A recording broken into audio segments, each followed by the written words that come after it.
দেখো সকাল সকাল আম খাবে, তাই ঠাকুমার কাছে বায়না ধরেছে। এদিকে আমি চালটা ধুয়ে নিচ্ছি ভালো করে, ভাতটা বসিয়ে নেব আর পাশে মাছের ঝালটা তৈরি করে নেব। আজকে পমফ্রেট মাছের ঝাল তৈরি করব। তার জন্য এই যে পমফ্রেট মাছগুলো ধুয়ে ভালো করে একটু কেটে নিয়েছি আর নুন হলুদ দিয়ে মাখিয়ে রেখেছি, নুন আর হলুদ, আর কিছু দিইনি। আর এদিকে আলু কেটে রেখেছি, টমেটো দেবো, কাঁচা লঙ্কা, তার একটা পেস্ট করব, তোমাদের দেখিয়ে দিই। প্রথমে কাঁচা লঙ্কা দিয়ে দেবো 4টে, একটা গোটা পেঁয়াজ কুচো করে রেখেছিলাম দিয়ে দিচ্ছি, আদা দিয়ে দেবো এই যে, আর কয়েকটা রসুনের কোয়া, আর একটা টমেটো দিয়ে দেবো।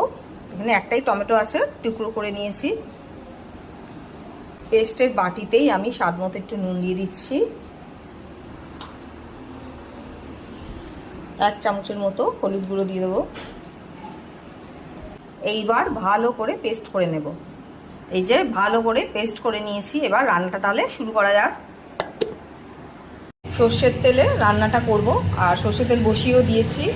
একটু গরম হয়ে এলেই আমি মাছগুলো ভালো করে একটু কড়া করে ভেজে নেব।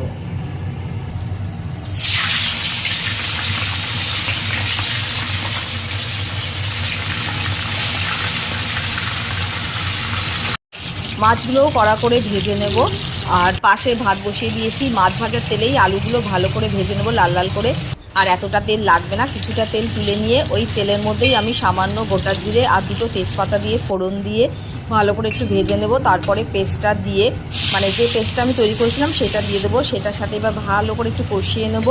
কষিয়ে নিয়ে স্বাদ মতো নুন, হলুদ, জিরে গুঁড়ো, তারপর ধনে গুঁড়ো, ঝাল লঙ্কার গুঁড়ো আর সামান্য একটু চিনি দিয়ে ভালো করে কষিয়ে নেব। তারপর আলুগুলো দিয়েও আবার ভালো করে কষিয়ে নিয়ে এবার পরিমাণ মতো জল দেবো, যাতে আলুগুলো সেদ্ধ হয়ে যায়।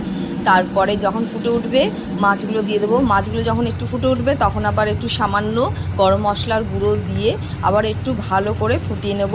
তারপর নামানোর আগে টমেটো কেচাপ দিয়ে নামিয়ে নেব। হয়ে গেল পমফ্রেট মাছের ঝাল। তোমরা বাড়িতে এইভাবে তৈরি করে খাবে, দেখবে দারুণ লাগবে। আর তাহলে আজকে এইটুকুই থাক, আবার অন্য কোনো ব্লগে তোমাদের সাথে দেখা হচ্ছে। এখনকার জন্য সবাইকে টাটা।